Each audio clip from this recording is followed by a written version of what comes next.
Alright guys, so you guys should have written this by now. So 3.5, solving rational equations. Our EQ says, how can you solve rational equations and identify extraneous solutions? So we are going to look at extraneous solutions when I come back on Monday.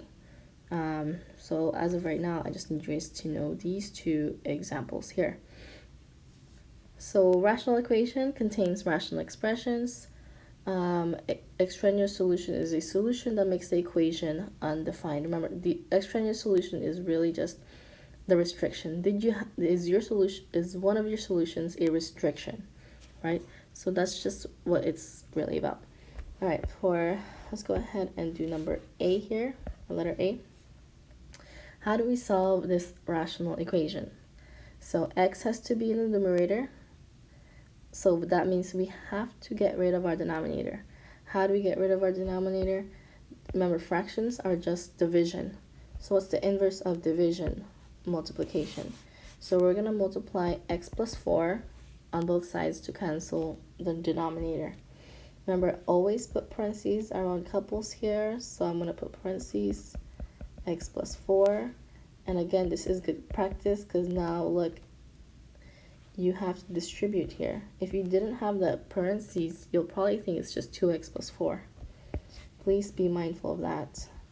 Also, please be organized. Okay, keep the equal signs together. Next, simplify and solve. So now we just distribute. We get 1 equals 2x plus 8. Now this is just a two-step equation. Subtract 8 on both sides. You guys know how to do this. Bring this down, we get 2x equals negative 7. And then we just divide by 2. So x equals negative 7 over 2. This is not an extraneous solution, because if I plugged it back in, the denominator would not be 0. Therefore, you have one solution. Okay? One solution. All right, let's do B. It's pretty straightforward, guys. If you notice, it is like the butterfly method at this point. But please, I want you guys to actually be writing these down. Practice it first, and then if I see that you guys are progressing, then fine. So number B is basically like same steps as number A, except it's twice the work. So we multiply by x minus 2 first. Again, please put parentheses around everything as a couple, okay? So parentheses and multiply by the denominators. So in the left side, I multiply by x minus 2. And now on the right, I'm going to multiply by 4. So multiply by both denominators. So now these two cancel out. And these two cancel out. So now we are left with 4x plus 1 equals 3x minus 2. Again, please be organized. All the equal signs should be on the same, all lined up. Now we just solve. Okay, distribute, distribute. So now that's 4x plus 4 equals 3x minus 6.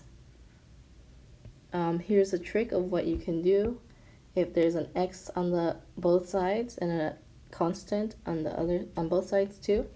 So all you do is just subtract by each. So I'm going to subtract by 4 here. And now I'm going to subtract by the x here.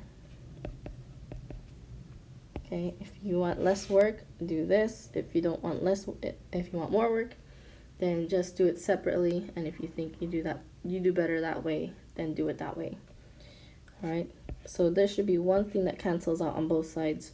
2 of them should not be canceled out. Only one. So now 4x minus 3x, that's just x, equals negative 6 minus 4, negative 10. Okay, this is not an extraneous solution because if I plug the negative 10 for x, I'll get negative 12. That is not 0. Therefore, we do have one solution.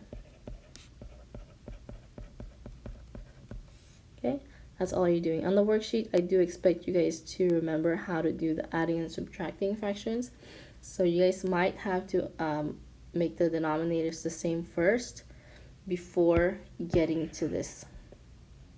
Okay? So the worksheet is a little bit challenging. That's why I'm not gonna give you guys the mild, medium, spicy. I'll let you guys finish that until the rest of the class. But also, if you have time, for those that did not finish their snorkel activity, please get it done as soon as possible so I could grade them. Everything is due December 12th. And after that, I'm not accepting anymore. Okay, if you have any questions, let me know.